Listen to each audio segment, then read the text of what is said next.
देश की मौजूदा सियासत में आदर्श मूल्य और सिद्धांत जैसी चीजें गायब हो चुकी हैं। खासकर पूंजीपति नेता अपने निजी हितों के लिए अपने अपमान को भूलकर भी फायदे का सौदा देकर सियासत कर रहे हैं। पिछले दिनों भाजपा की पूर्व विधायक पारुल साहू ने घर वापसी की है। वह 2020 में भाजपा से नाराज होकर कांग्रेस में शामिल हो गई थी। अब उन्होंने मोहन यादव सरकार के मंत्री गोविंद सिंह राजपूत के सहारे बीजेपी में वापसी की है। लेकिन सवाल खड़ा ये हो रहा है कि पारुल साहू क्या वह अपमान भूल गई हैं, जिसको लेकर उन्होंने थाने में गोविंद सिंह राजपूत के खिलाफ मानहानि की शिकायत दर्ज कराई थी और गोविंद सिंह राजपूत के द्वारा दारूवाली कही जाने वाली दिल्ली में सियासी नौटंकी की थी। पर कितना था कि गोविंद सिंह राजपूत तब कांग्रेस में थी और पारुल साहू भाजपा से सुर्खी की विधायक थी।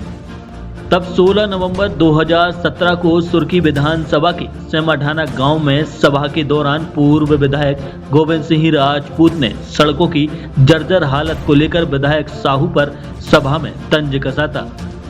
उन्होंने कहा था कि शराब जितनी पुरानी होती है उसे उतना अच्छा माना जाता है। क्षेत्र की विधायक दारूवाली है, उन्हें पुरानी सड़कें अच्छी लगती हैं, इसलिए उनका ध्यान जर्जर सड़कों की ओर नहीं जाता। उनका बयान मीडिया में आते ही तत्कालीन विधायक पारुल साहू ने गोविंद सिंह राजपूत के खिलाफ धारा 500 के तहत मानहानि का केस दर्ज कराया था। इतना ही नहीं, गोविंद सिंह राजपूत के दारूवाली कहे जाने के बाद पारुल साहू दिल्ली पहुंच गई थी और गोविंद सिंह राजपूत के बिगड़े बोल के खिलाफ कांग्रेस मुख्यालय के बाहर यहाँ तक तो ठीक था, जब ज्योतिरादित्य सिंधिया के साथ बगावत कर गोविंद सिंह राजपूत खुद बीजेपी में शामिल हो गए तो पारुल साहू 2020 में कांग्रेस में आ गई और गोविंद सिंह राजपूत के खिलाफ चुनाव भी लड़ा, लेकिन करारी हार का सामना करना पड़ा। अब एक बार फिर पारुल साहू बीजेपी में वापसी कर चुकी हैं और इसके लिए उन्हें गोविंद सिंह राजपूत की मदद लेना पड़ी, जिन्होंने सार्वजनिक मंच से उन्हें दारूवाली कहा था। सियासी गलियारों में चर्चा है कि व्यावसायिक मजबूरी के चलते पारुल साहू अपना सार्वजनिक अपमान भूल गई हैं। ये कभी देरी नहीं होती है और मैं भारतीय जनता पार्टी की कार्यकर्ता रही हूँ।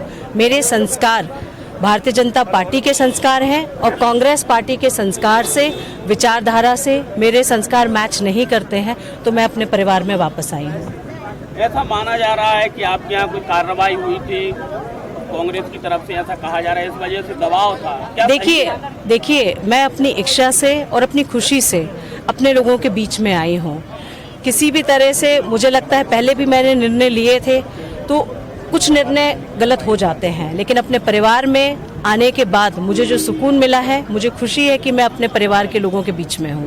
गोविंद सिंह जी के साथ में आप कभी विपक्ष में रही हैं, प्रतिद्वंदी रही हैं, लेकिन अब दोनों साथ में हैं, साथ में काम करेंगे। देखिए सभी यहाँ पार्टी के कार्यकर्ता है और कार्यकर्ता होने के नाते सब मिलजुल के पार्टी के लिए काम करते हैं और सबसे मुख्य वजह आज जो हमारा देश है, देश को एक स्ट्रॉन्ग लीडरशिप की जरूरत है। वो नेतृत्व हमारे बीच में माननीय प्रधानमंत्री जी के रूप में है, नरेंद्र मोदी जी के बीच में हम सब मिलके काम करना चाहते हैं, इसीलिए मैं इधर हूँ। गुड्डू बुंदेला से तो आपके अच्छे संबंध थे, लेकिन अब गुड्डू बुंदेला कांग्रेस से लड़ रहे हैं, तो कैसा माहौल रहेगा?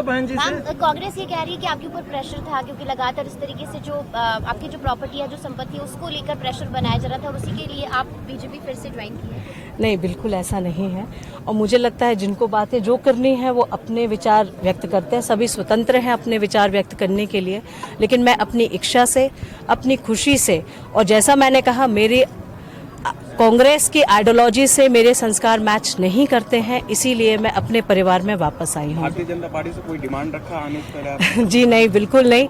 मैं किसी भी तरह से अपने परिवार में आप जाने से पहले कोई डिमांड रखते हैं क्या?